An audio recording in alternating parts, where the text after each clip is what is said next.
ሰላም ሰላም ውድ ቤተሰቦቼ እንዴት ናችሁ? ሰላም ናችሁ? እኔ ደህና ነኝ ይመስገን። እንኳን በሰላም ወደዚህ ቻናል መጣችሁ። ዛሬ ይዤላችሁ የመጣሁት ትምህርት ምንድን ነው?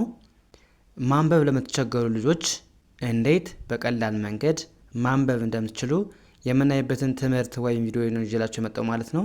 እንግዲህ አናባቢና ተነባቢን በደንብ አለማወቅ፣ ድምጻቸው እንዴት እንደሆነ አለማወቅ ነው አብዛኞቻችሁ እንግዲህ የሚከብዳችሁ ነገር ማለት ነው። ስለዚህ ዛሬ ለዛ ሁነኛ መፍትሄ ይሆናል ብዬ ያዘጋጀሁት ትምህርት አለ። እሱን ትምህርት ይዤላችሁ መጥቻለሁ። ቪዲዮውን እስከ መጨረሻ ማየት እንዳይረሳ። እንዲሁም ለቻናላችን አዲስ የሆናችሁ ቤተሰቦቼ ላይክ፣ ሼር፣ ሳብስክራይብ በማድረግ ቤተሰብ ይሁኑ ያልሁኝ ቀጥታ ወደ ትምህርት ሄዳለሁ እና ደግሞ ከዛ በፊት ኦንላይን ለመማር የሚፈልጉ ቤተሰቦቼ ባዮ ላይ ቁጥር አስቀምጫለሁ ወይም ቪዲዮ ላይ ባለ ቁጥር በመደወል በማንኛውም ሰዓት አማርኛ፣ እንግሊዘኛ፣ ሂሳብ እንዲሁም ሌሎችን ትምህርት እያሰማን እንገኛለን። በፈለጋችሁ ሰዓት ደውላችሁ መማርና መከታተል ትችላላችሁ ማለት ነው። አሁን ቀጥታ ወደ ትምህርቱ እንሄዳለን። ምን ይላል? የመጀመሪያው ለምሳሌ አናባቢ ኢ በአጭር ድምጽ። እንግዲህ አናባቢ ኤን ደግሞ ትላንትና ወይም ከዚህ በፊት ሰርተናል ማለት ነው። ከዚህ በፊት በአጭር ድምጽና በረጅም ድምጽ ኤ ምን ሚል ድምጽ አለው የሚለውን አይተናል ማለት ነው። ዛሬ ደግሞ ምንድነው አናባቢ ኢ በአጭር ድምጽና በረጅም ድምጽ ምን አይነት ድምጽ አለው፣ እንዴት ይነበባል የሚለውን አንድ ባንድ እናያለን ማለት ነው። ስለዚህ ቪዲዮውን እስከ መጨረሻ ማየት እንዳትረሱ ማለት ነው። ስለዚህ አሁን እንዴት እናንብብ? እዚህ ጋር እንደምታዩት አናባቢ ኢ አለ፣ አናባቢ ኤ አለ። ስለዚህ ሌላ አናባቢ የለም፣ ሌላ አናባቢ የለም። ሌላ አናባቢ የለም ማለት ምንድነው ማለት ነው? ድምጹ አጭር ይሆናል ማለት ነው። አጭር ይሆናል፣ በአጭር ድምጽ ነው የሚነበበው ማለት ነው። ያ ማለት አሁን ኢ ስንት አይነት ድምጽ አላት? ሁለት አይነት ድምጽ አላት። እንደ ኢ ትነበባለች፣ እንደ ኤ ትነበባለች። ስለዚህ አሁን እዚህ ጋር ማወቅ ያለባችሁ እንደ ኤ የምትነበበው መቼ ነው፣ እንደ ኤ የምትነበበው መቼ ነው የሚለውን ነው የምናይ ማለት ነው። አጭር ድምጽ ማለት እንግዲህ እንደነገርኳችሁ አንድ አናባቢ ብቻ ሲኖረው ማለት ነው። ከቃሉ አንድ አናባቢ ብቻ ሲኖረው። ስለዚህ እዚህ ጋር እንደምታዩት አንድ አናባቢ ብቻ ነው ያለ፣ ምክንያቱም ኢ ብቻ ነች እዚህ ጋር እንደምታዩት ማለት ነው። ኢ እንዴት እናንብባት? አሁን እዚህ ጋር እንደ ኤ ነው የምናነባት። አንድ አናባቢ ከሆነች ኤ እቺ ብቻ ኢ ብቻ ስለሆነች ኤ የሚል ድምጽ አላት ማለት ነው። ስለዚህ ኤን ኢን ኔ ብለን ነው የምናነበው። ኤ የሚል ድምጽ አላት ማለት ነው። ከዛ ኤክስን እንደ ክስ፣ ቲን እንደ ት ስናነበው ኔክስት፣ ኔክስት፣ ኔክስት ብለን እናነበዋለን። አሁን አንድ አናባቢ ብቻ ነው ያለው።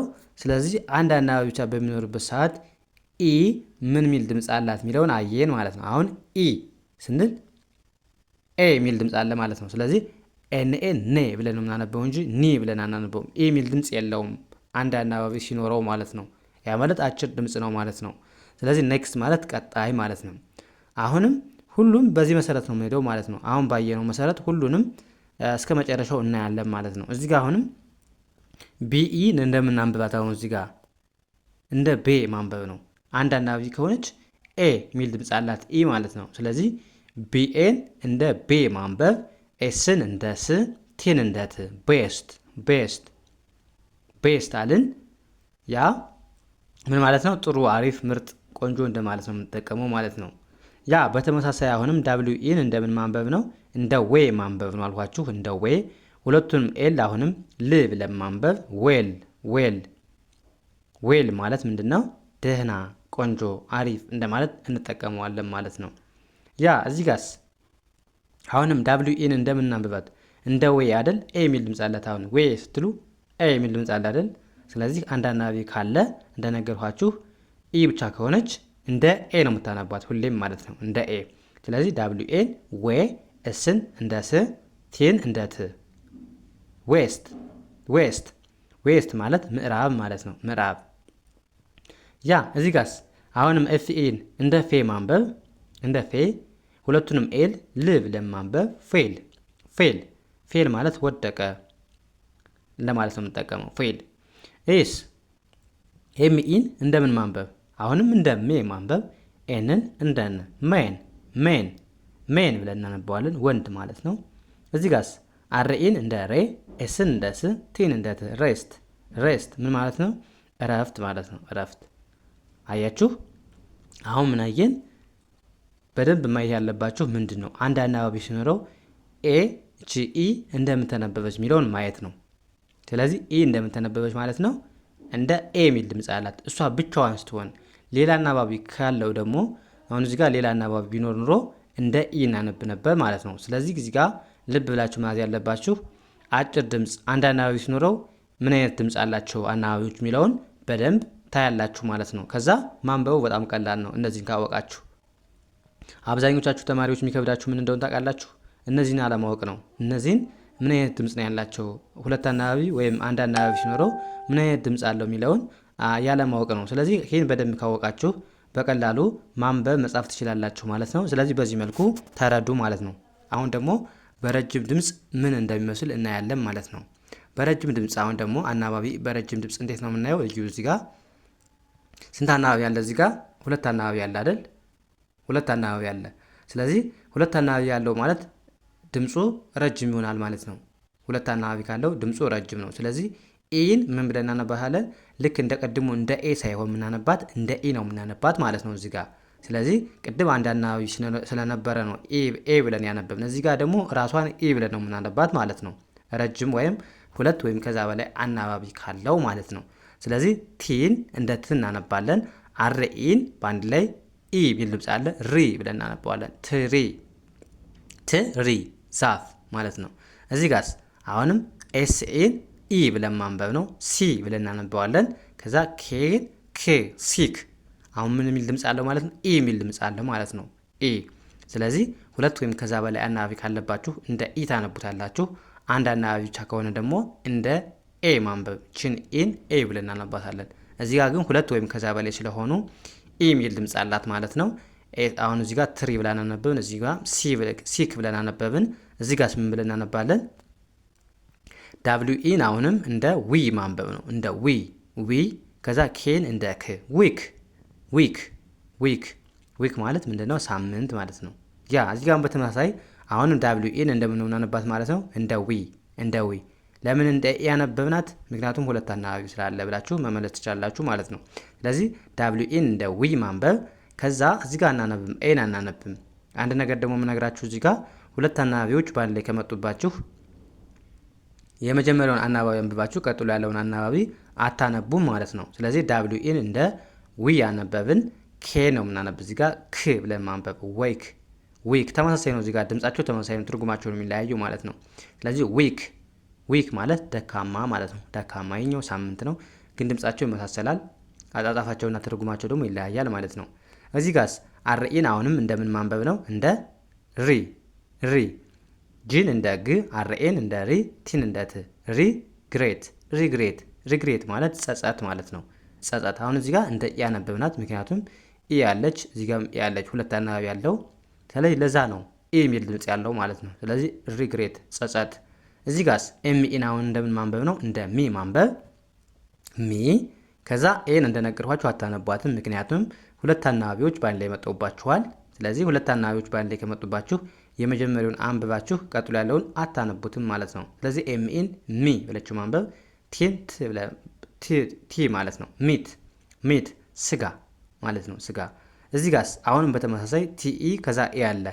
አሁንም ኢን አንብባችሁ ኤን አታነቧትም ማለት ነው። የመጀመሪያውን ብቻ ነው የምታነቧት። ቲኢን ቲ ብላችሁ ማንበብ፣ ኤምን ም ብላችሁ ማንበብ። ቲም ማለት ምንድነው? ቡድን ማለት ነው። ቡድን። አያችሁ?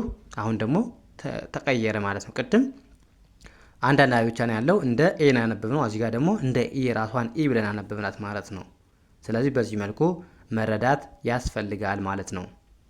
ቀጣዩስ ምን ይላል? አሁንም ኤልኢን እንደምን ማንበብ ነው? አሁንም እንደ ሊ ኤን አናነባትም። ዲን እንደ ሊድ ኢ የሚል ድምፅ አለ አይደል? አዎ። አሁንም ረጅም ድምፅ ስለሆነ ሁለት ናቸው። አንድ ሁለት። ስለዚህ ሊድ ብለን አነበብን። ምን ማለት ነው? መምራት ማለት ነው። እዚህ ጋርስ አሁንም ኤፍን እንደ ፍ ማንበብ፣ አርኢን እንደ ኢ ሪ ብለን ማንበብ። ፍሪ ማለት ነፃ ማለት ነው። ነፃ። እዚህ ጋርስ ኤፍኢን እንደምን ማንበብ ነው? እንደ ፊ ኤምኤን ሜ ኤልኢን ል ፊሜል። ለምን እንደ ኤ ያነበብን? ሁለት ወይም ከዛ በላይ አናባቢ እዚህ ጋር ለአንድ ሁለት ሶስት አናባቢ ያለ ማለት ነው። ስለዚህ ሶስት አናባቢ ካለውም ወይም ከሁለት በላይ ከሆነ ራሱን እንግሊዘኛዋን ኢ ብለን መጥራት እንዳለብን። ለምሳሌ አይ ቢሆንም አይ ብለን ነው የምናነበው ማለት ነው። ኤ ቢሆንም ኤ ብለን እናነባለን፣ ሁለት ወይም ከዛ በላይ አናባቢ ካለ። ስለዚህ ጋርም ኢን ኢ ብለን ያነበብናት ሁለት ወይም ከዛ በላይ አናባቢ ስላለ ነው ብላችሁ ማወቅ ግድ ነው ማለት ነው። ስለዚህ ፊሜል ማለት ሴት ማለት ነው። እዚህ ጋር ኤስኢ እንደምን ማንበብ እንደ ኢ፣ ሲ ብለን ማንበብ ሲ፣ ኤንን ን፣ ሲን ማለት የታየ ታይቷል፣ ኦልሬዲ ታይቶ ያለቀ ነገር ማለት ነው። ያ እዚህ ጋር ኤምኢን እንደምን ማንበብ ነው እንደ ሚ ማንበብ። ከዛ ቲን ት ብለን ማንበብ ሚት ማለት መገናኘት፣ ሰዎች ሲገናኙ ተገናኙ ለማለት ሚት ብለን እንጠቀማለን። መገናኘት ብላችሁ መያዝ ሚት። እዚህ ጋር ኤንኢን ኒ ብለን ማንበብ ኒ፣ ዲን እንደ ድ ማንበብ ኒድ ማለት ምን ማለት ነው? መፈለግ ማለት ነው። መፈለግ ወይም ፍላጎት ብለን ማወቅ እንችላለን ማለት ነው። እዚህ ጋር ምን ይላል? ዲኢን አሁንም እንደ ዲ ማንበብ፣ ፒን እንደ ፕ ዲፕ ማለት ምንድነው? ጥልቅ ማለት ነው። ስለዚህ እዚህ ጋር አሁን ሁለት አይነት ነገር አየን። ከዛኛው ላይ ምን አይተናል ማለት ነው? አንድ አናባቢ ሲኖረው አጭር ድምጽ ነው፣ ሁለት ወይም ከዛ በላይ አናባቢ ሳለው ደግሞ ረጅም ድምጽ ነው የሚለውን ማወቅ ያስፈልጋል መጀመሪያ። ከዛ አንድ አናባቢ በሚኖርበት ሰዓት ኢ ምን የሚል ድምጽ አላት ስትባሉ ምንድነው ማለት ነው? ኤ የሚል ድምጽ አላት። ሁለት ወይም ከዛ በላይ አናባቢ ካላት ደግሞ ኢ ምን ብለን እናነባታለን? ኢን እንደ ኢ ራሷን ኢ ብለን እናነባታለን ማለት ነው። ሌሎችንም እንሰራለን። አሁን ዛሬ ምን አየን ማለት ነው? አናባቢ ኢን በአጭር ድምጽና በረጅም ድምጽ እንዴት ማንበብ እንደምንችል አይተናል። ከዛሬ በፊት ደግሞ አናባቢ ኢን በረጅም ድምጽ ሆነ በአጭር ድምጽ ምን ማለት እንደሆነ በደንብ አይተናል ማለት ነው። ያላያችሁ ቤተሰቦች ደግሞ ገብታችሁ ማየት ግድ ይላችኋል ማለት ነው። እና ደግሞ አናባቢ ኢ ስንት አይነት ድምጽ እንዳላት፣ ለምሳሌ አናባቢዎች ምን አይነት ድምጽ እንዳላቸው ደግሞ የራሱን የቻለ ቪዲዮ ሰርቻለሁ ማለት ነው። እሱን እየገባችሁ እዩ። በእርግጠኝነት በቀላል መንገድ ማንበብ ትችላላችሁ ማለት ነው። ዛሬው ክላሳችን እዚህ ጋር ይበቃናል። ቀጣይ በሌላ ትምህርት እስከምንገናኝ መልካም ጊዜ ተመኘሁላችሁ። ሰናይ ጊዜ